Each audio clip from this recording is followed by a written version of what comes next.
اور اس جرم کے بوجھ سے کچھ چھٹکارا حاصل کروں۔ میں نے خاص اسے پچکارتے ہوئے کہا تو وہ کچھ سوچتے ہوئے اپنی کہانی سنانے لگا، جسے سننے کے لیے میرے ساتھ دیگر قیدی بھی شامل ہو گئے۔ میرا تعلق پنجاب کے ایک نواحی علاقے سے ہے۔ 5 بہنوں کا اکلوتا بھائی ہونے کی وجہ سے بہت لاڈلا اور نازو پلا بچہ تھا۔ باپ کا سایہ جلدی اٹھتے ہی ماں نے اپنی ممتا کی آغوش میں لے لیا اور بہنوں سے زیادہ اکلوتے بیٹے کے لاڈ اٹھائے۔ گھر میں پیسے کی زیادہ ریل پیل نہ تھی، مشکل سے گزر بسر ہو رہی تھی۔ ایسے میں بڑی دونوں بہنوں کو جلد ہی اسکول سے نکال کر اماں نے اپنے ساتھ سلائی پر لگا دیا تاکہ گھر کے اخراجات میں ہاتھ بٹائیں۔ کہتے ہیں انسان کو بن مانگے جب سب کچھ مل جائے اور اس کی ہر ضرورت پوری ہو جائے تو اس میں احساس کا مادہ ختم ہو کر غیر ذمہ داری کا زہر بھر جاتا ہے۔ میرا بھی یہی حال تھا۔ صبح ناشتے کے وقت مجھے ہمیشہ ترتراتا پراٹھا اور بڑی سے لے کر چھوٹی بہنوں تک سب کو خشک روٹی چائے کے ساتھ ملتی تھی۔ قریبی سرکاری کالج سے امتحان پاس کرنے کے بعد ماں اور بہنوں نے مجھے لاہور شہر یونیورسٹی میں پڑھنے کے لیے بھیج دیا۔ ماں کی خواہش تھی کہ بیٹا پڑھ لکھ کر بڑا افسر بن جائے تو ہی بیٹیوں کی شادیاں کروں گی۔ اس دوران بڑی بہنوں کے جو بھی رشتے آئے ماں نے ٹھکرا دیے۔ اگر ان کی شادیاں ہو جاتی تو گھر کا خرچ اور میری مہنگی پڑھائی کا خرچ کیسے چلتا؟ مجھے کسی قسم کی کوئی فکر نہیں تھی۔ یونیورسٹی جاتا، واپس آ کر ہاسٹل میں رہتا، موج مستی کی زندگی گزارتا۔ ایک دن ہاسٹل میں میرے ساتھ ایک نیا لڑکا شفٹ ہوا جو یونیورسٹی میں الگ ڈپارٹمنٹ سے تھا۔ اس کا نام عامر تھا۔ وہ خوش مزاج اور ہنسمکھ انسان تھا۔ ہر کسی کو جلد ہی اپنا گرویدہ بنا لیتا تھا۔ وہ کسی امیر گھرانے سے تعلق رکھتا تھا، اسی لیے پیسہ پانی کی طرح اڑاتا۔ ایک ہی کمرے میں رہنے کی وجہ سے ہماری اچھی دوستی ہو گئی تھی۔ شہری زندگی میں آنے کے باوجود بھی میں بری عادتوں سے بچتا تھا۔ یونیورسٹی میں کوئی لڑکی میری دوست نہ تھی اور نہ میری اتنی اوقات تھی کہ کسی سے دوستی کروں، مگر عامر کی بہت سی لڑکیوں سے دوستی تھی۔ وہ رات دیر تک فون پر بات کرتا رہتا اور میں پاس خواب خرگوش کے مزے لیتا رہتا۔ ایک دن مجھے لگا کہ عامر کچھ پریشان اور بجھا بجھا سا ہے۔ اس کے لب و لہجے میں وہ مخصوص شوخی اور ہنسی نہ تھی جو اس کی شخصیت کا حصہ رہی تھی۔ میں نے پریشانی کی وجہ پوچھی اور کہا کہ مناسب سمجھو تو اپنی پریشانی میں مجھے بھی شامل کر لو، مجھ سے جو مدد ہو سکی میں ضرور کروں گا۔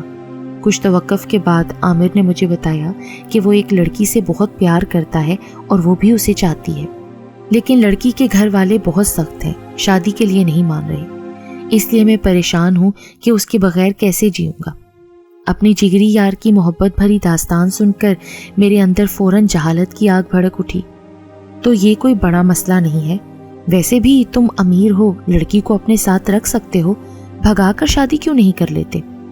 میرے غلط مشورہ دینے اور اس پر عمل کرنے کے لیے بھرپور ساتھ دینے کا یقین دلاتے ہی عامر نے لڑکی سے بات کر لی۔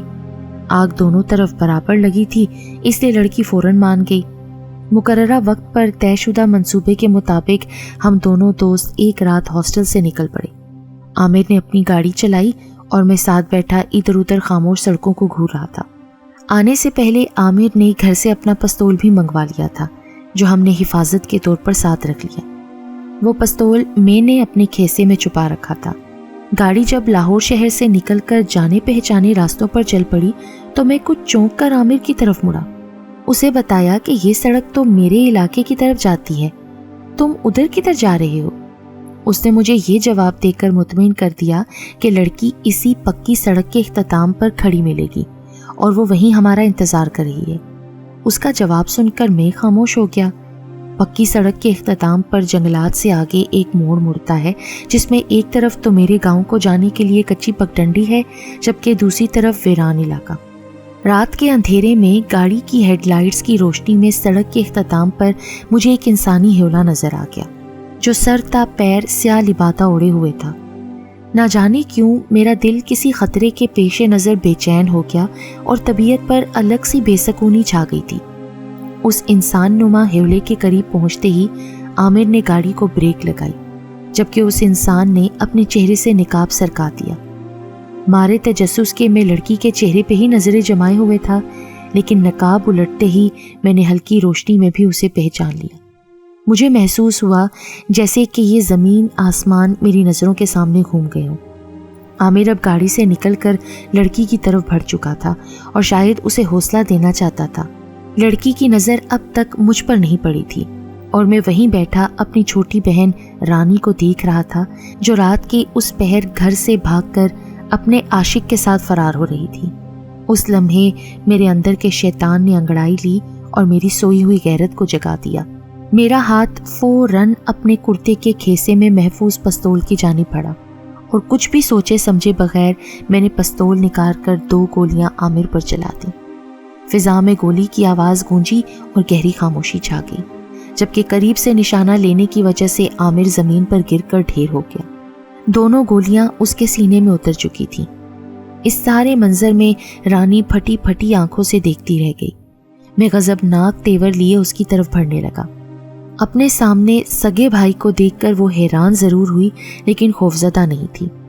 ساری زندگی تم ہماری خوشیاں نگلتے آئے ہو اور آج محبت بھی چھین لی؟ اس کے لبوں سے لفظ مکمل ادا نہ ہوئے تھے کہ میں نے اس پر بھی پستول تان لی۔ اس زندگی سے بہتر ہے کہ موت ہی آ جائے، لیکن جاتے جاتے ایک بات ضرور کہوں گی کہ تمہیں افسر بناتے بناتے 2 بہنیں بڑھاپے کی دہلیز پر پہنچنے کو ہیں۔ اب میرا بھی یہی انجام ہونے والا تھا، لیکن جانتے ہو مجھے عامر کے ساتھ اماں نے رضامندی سے بھیجا ہے، ورنہ کہاں سے لاتی وہ اتنا مہنگا جہیز اور ہماری شادیوں کے اخراجات؟ جو بھی ہم کماتی ہیں وہ تو تمہاری مہنگی پڑھائی پر لگ جاتا ہے۔ تمہاری غیرت اس بات پر تو جاگ گئی کہ بہن کسی کے ساتھ بھاگ رہی ہے۔ جب بہنوں کا کمایا کھاتے تھے اور ان کی خوشیوں پر سانپ بن کر بیٹھ گئے تھے، تب کہاں چلا گیا تھا تمہارے اندر کا غیرت مند مرد؟ رانی کے سوالات کا میرے پاس حقیقتاً کوئی جواب نہیں تھا۔ میرا ہاتھ ایک دم سے نیچے گر گیا۔ البتہ گولی چلنے کی آواز سن کر ہمارے علاقے کے کچھ لوگ دوڑ آئے۔ رانی نے سب کچھ سچ سچ بتا دیا اور اس طرح لوگوں نے مجھے پولیس کے حوالے کر دیا۔ میرے جیسے شخص کا یہی انجام ہونا چاہیے تھا۔ اگر میں چاہتا تو پڑھائی کے ساتھ بھی کوئی چھوٹا موٹا کام کر کے بہنوں کا ہاتھ بٹا سکتا تھا۔ اس طرح ان کے گھر بھی جلدی بس جاتے اور میرا مستقبل بھی تباہ ہونے سے بچ سکتا تھا۔ عاطف اپنی کہانی سنانے کے بعد پرسکون ہو کر ایک طرف لیٹ گیا تھا، جبکہ میں اب بھی اسی سوچ میں مبتلا تھا کہ مرد کی غیرت اس وقت کیوں نہیں جاگتی جب عورت کے کئی جائز حقوق سلب کر لیے جاتے ہیں۔ یہ سچ ہے کہ مجبوریاں انسان سے وہ کام بھی کروا لیتی ہیں جو شاید عام حالات میں کرنے کا وہ تصور بھی نہ کر سکے، جیسا کہ عاطف کی بہن نے کیا تھا، مگر اکثر عاطف جیسے بھائی کی جھوٹی غیرت سب برباد کر دیتی ہے۔